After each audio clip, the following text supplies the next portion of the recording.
Serial गुम है किसी के प्यार में के लेटेस्ट एपिसोड को सबसे पहले देखने के लिए हमारे चैनल को सब्सक्राइब करें। आज के एपिसोड की शुरुआत में जहां भाग्यश्री रो रही होती है रजत को याद करके और कहती है अगर आज मेरा बेटा रहता तो वो मेरी चोट पे मरहम लगाता। तभी सभी जाके मूव लेके आती है और भाग्यश्री पे स्प्रे करके मरहम लगाने की कोशिश करती है, लेकिन भाग्यश्री सभी को डांट के हटा देती है। कहती है मेरा बेटा बनने की कोशिश मत कर, मेरा बेटा रहता तो वो मुझे चोट दे के मरहम नहीं लगाता बल्कि मेरी चोट पे मरहम लगाता। तुमने मुझे चोट दिया है और तुम उस पे आ रही हो मरहम लगाने, और तुम क्या सोचती हो मैं तुमसे आके मरहम लगवा लूंगी? ऐसा बिल्कुल नहीं होगा।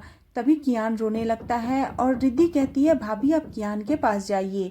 इधर नील आके खड़ा होता है तो विनोद उससे माफी मांगता है और कहता है कि तुमने हम सबको माफ करके बहुत बड़ा एहसान किया हम लोगों पे। नील कहता है कि मैंने किसी को माफ नहीं किया है। जिसने तेजस्विनी के साथ गलत बर्ताव किया मैंने किसी को माफ नहीं किया है। मैं सिर्फ अपनी माँ के लिए यहाँ रुका हूँ क्योंकि माँ का जो कर्ज था वो मेरे गुस्से से ज्यादा था। मैंने उसे देखा है कि जब जब मैं तकलीफ में था तो उनके आंखों में आंसू आ रहे थे।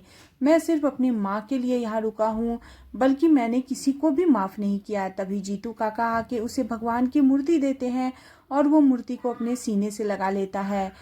विनोद नील की हालत देख के बहुत ज्यादा दुखी होता है। दूसरी तरफ सवी और सई रूम में बैठे रहते हैं। सवी कियान को सुला रही होती है, फिर वो अपनी सासू माँ के लिए हॉट पैड केमिस्ट के पास कॉल करके मंगवाती है। उसके बाद उसे याद आता है कि भाग्यश्री ने उससे कहा था कि कहीं तुम्हारे कारण मेरे बेटे की तो मौत नहीं हो गई। तुम इतना सारा केस डील करती हो, किसी ने अपनी दुश्मनी मेरे बेटे से तो नहीं निकाल ली। सभी को भी लगता है कि कहीं मम्मी जी सही तो नहीं कह रही है, मैंने मानव तस्करी का बीच में ही भंडाफोड़ किया था। कहीं वो लोग तो रजत के साथ कुछ गलत नहीं किए हैं। सभी को भाग्यश्री की बातें याद आती हैं और सभी ये बात सोच के काफी हैरान हो जाती है। दूसरी तरफ सृजन अपना पैर का पेडिक्योर करवा रहा होता है। तभी गलती से पेडिक्योर करते वक्त एक नेल नेल कटर लग जाता है सृजन के पैरों में। सृजन के पैर से ब्लड निकल जाता है। सृजन उस पर काफी गुस्सा हो जाता है। सृजन कहता है कि जो काम तुम्हें दिया जाता है उसे ढंग से किया करो, अगर करना नहीं आता है तो मैं तुम्हें करना सिखा दूंगा। सृजन उस पर काफी गुस्साता है और उसे मारने की कोशिश करता है। दूसरी तरफ उसका जो चमचा होता है वो आ जाता है तसल्ली करके। सृजन से पूछता है कि अब अगली बारी किसकी है। सृजन उसके सर पे बंदूक तान के कहता है कि अब तुम्हारी बारी है। वो डर जाता है लेकिन वो सभी पे गोली चलाता है। दूसरी तरफ सभी की फोटो लगी रहती है और सृजन उस पे वार करता है। कहता है अब बारी सभी की है। ये बोलता है कि आप जब बोलो मैं सभी को ले आऊंगा आपके पास। सृजन कहता है जब जरूरत होगी तो मैं तुम्हें बताऊंगा। दूसरी तरफ नील सोया रहता है और उसे तेजस्विनी की याद आती है। वो तेजस्विनी के बारे में सोच रहा होता है, कैसे उसने पहली मुलाकात से लेकर शादी तक सारी बातें तेजस्विनी की याद आती है। तेजस्विनी की वो आखिरी लाइन जब तेजस्विनी उससे कहती थी कि चाहे कोई मुझ पे भरोसा करे या न करे लेकिन तुम मुझ पे भरोसा करोगे, और इतना कहते ही तेजस्विनी को शूट कर दिया जाता है। नील डर से नील की आंखें खुलती है और परेशान होकर वो पानी पीता है।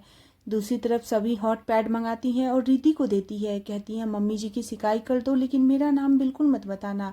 इधर सई जो है सभी को कहती है कि चलो ना, आज उल्का पिंड गिरने वाला है, हम लोग देखेंगे। जब आप उदास होते हो तो आपके मन को खुश करने के लिए हमें वहां ले जाना पड़ता है। इधर रिद्धि आके भाग्यश्री के हॉट पैड से पैर की सिकाई करती है। भाग्यश्री को अच्छा लगता है। भाग्यश्री कहती है अच्छा किया तुमने ये मंगा लिया, कम से कम मेरा दर्द कम हो जाएगा। तभी रिद्धि बताती है कि मम्मी आप भाभी के साथ इतना बुरा बर्ताव क्यों करती हैं? एक दिन आप ही ने कहा था कि मैं इसे अपनी बेटी की तरह रखूंगी, लेकिन लोग सही कहते हैं एक सास कभी माँ नहीं बन पाती। भाभी आपका कितना ख्याल रखती है। ये हॉट पैड भी भाभी ने ही आपके लिए मंगाया है और मेरे से मना किया था कि मैं आपसे न बोलूं। रिद्धि ये कह के चली जाती है। भाग्यश्री रजत के फोटो को लेके रजत से बातें करने लगती है और कहती है क्या तुम्हें भी लगता है कि मैं सभी के साथ ज्यादती करती हूँ? अब तुम यही बताओ मैं क्या करूं? मैं तुम्हारे बगैर नहीं रह पा रही हूँ। दूसरी तरफ नील काफी उदास पार्क में बैठा हुआ रहता है और उसी पार्क में सवी और सई भी आते हैं। सई सभी को खुश करने की कोशिश कर रही होती है और प्यारी प्यारी बातें बात कर रही होती है।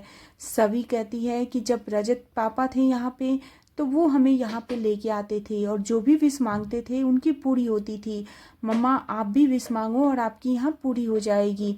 तभी रजत को भी ये चीज़ याद आता है कि यहाँ टूटता हुआ तारा देखने से किसी की भी विश पूरी होती है। इतने में सई का कॉल आता है और सई कहती है पुकी अंकल आज उल्कापिंड गिरने वाला है, आपको जो विश मांगना होगा आप मांग लेना।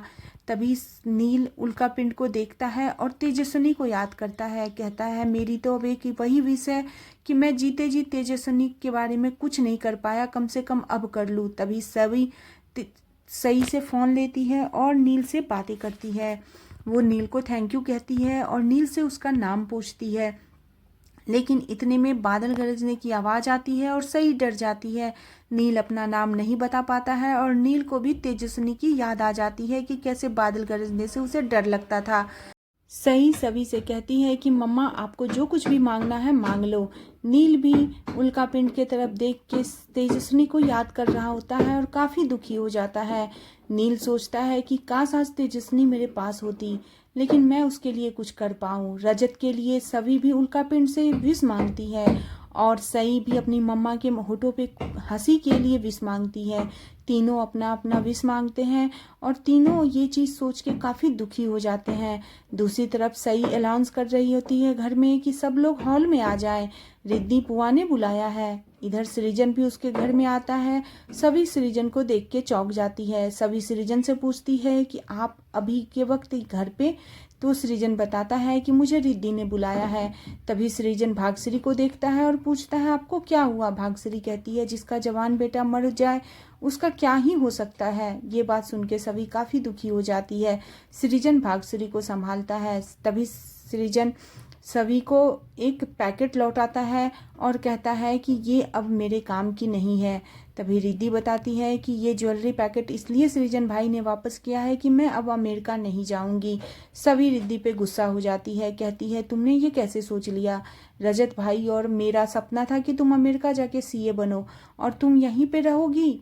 सभी को रिद्धि समझाती है कि भाभी मैं नहीं जाना चाहती क्योंकि मुझे आप लोगों को छोड़ के जाने का मन नहीं है, लेकिन सभी रिद्धि को काफ़ी समझाती है, कहती है तुम्हें तो जाना पड़ेगा ही क्योंकि अगर तुम नहीं जाओगी तो रजत को काफ़ी बुरा लगेगा और मैं नहीं चाहती हूँ कि रजत कोई भी बात से दुखी हो और वो ये सोचे कि उसकी जिम्मेदारी पूरी नहीं हो पाई है। तभी रिद्धि कहती है भाभी आप बहुत स्ट्रांग हो और रिद्धि भाभी का बड़ाई करती है, कहती है आपने हमेशा बड़ी बहन की तरह मेरा साथ दिया है। और तभी तारा ये बात सुन के जल भुन जाती है, कहती है वो तुम्हारी बड़ी बहन है तो मैं क्या हूँ।